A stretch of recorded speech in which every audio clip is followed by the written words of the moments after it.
This is part 2 of our choux cake, and here we're going to carve our cake and we're going to do some ganache. So I have got a 9x13 red velvet cake, and I'm going to carve around my, I'm kind of using the sole we made in the last video as a template. And you can see I've actually got the sole wrapped in a little bit of plastic wrap just to kind of keep it clean while we're doing this. So now I'm going to go in and I'm just trimming up a little bit. This again was a 9x13 red velvet, and I'm cutting 3 layers out of this. We're going to stack these 3 layers onto our sole that we've already made, and then we're going to kind of carve from there. Personally, I think the 9x13 without cutting it in half is a little bit thick. So I like a better cake to filling ratio. So we're just going to carve each one of these in half. And then you can see we're just stacking here with our cream cheese and our red velvet. And again, just gonna cut that guy right in half.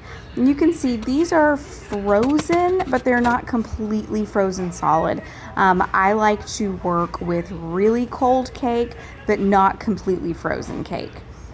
So again, we're just going to keep going up, up, up, and you could see I was making a little motion to myself, there it is again, about where that's going to carve. So in this top one, I know I did not need that portion. It was going to get cut off anyway.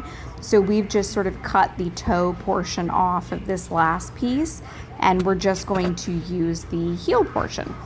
So here we go, one more layer. Now this is not too high for me that I feel like I need a board and supports in between.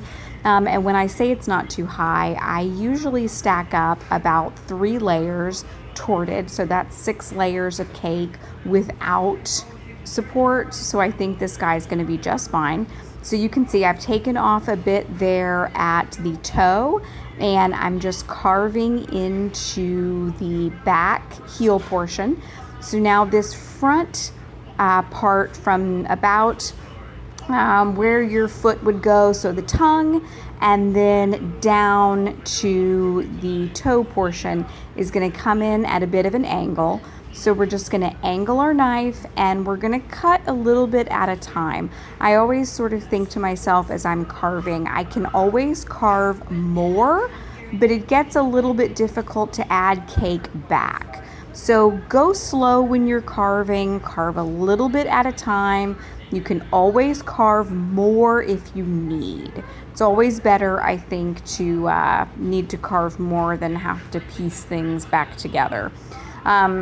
So you're going to see as I'm carving this down, and then as we go into our next video, this choux actually I think gets a little bit bulky. So I think at this point I could have carved down even more. I do want you to keep in mind that you're going to be adding ganache and fondant. Both of those things add bulk to your piece. So you'll see as we go through this and sort of as we get done, I think it ended up a little bit bulky, and I could have carved more at this point. I could have taken off more cake. But we're rounding out the sides here, we're rounding out the back, and then we're going to cut a little portion off here at the top, and we're just going to kind of fill that with black fondant so you get the illusion of it being hollow. So we're about done here. We're going to kind of clean everything up, and then you can see I've got a gap right there, sort of a lip.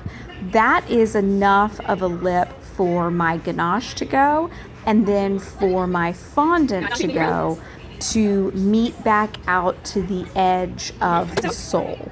So you don't want to carve all the way up to the edge of the sole. At this point, you want to leave yourself a gap, because if we were all the way out to the edge with cake right now, then our ganache and our fondant would add even more bulk, and we'd bulk out beyond the sole, and things would just stop looking realistic at that point. So now I'm going in with my vanilla ganache. I share our concrete ganache recipe on our page. Go take a look at it if you need a really good strong ganache. Now here I have a flexible smoother. This is just a flexible acetate smoother. It is fantastic for getting into weird shapes and tiny little areas, and especially curves where you've got a lot of curves on a shoe cake like this. These are going to work phenomenally better for you than a straight sort of the smoother that people use on round cakes. So you can see our concrete ganache is set up almost instantly. This is why I love this stuff, and I will shout its praises from the rooftop. I'm able to go ahead and go in and do a second coat right now. Now this is a preferential thing. Again, when we talked a little bit earlier about the cake getting kind of bulky, I probably could have skipped this second ganache coat right here, but I did feel like I had some uneven spots and some kind of bare spots. The ganache is doing a lot for us in keeping the cake together and very, very firm when we go to kind of move it around later on. So you can see at this point it is getting a little bulky up in the part where our laces are going to go, and then I think down in the portion where my toe would be.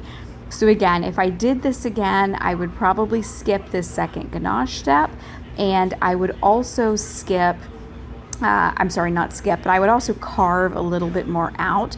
Next video is going to be fondant.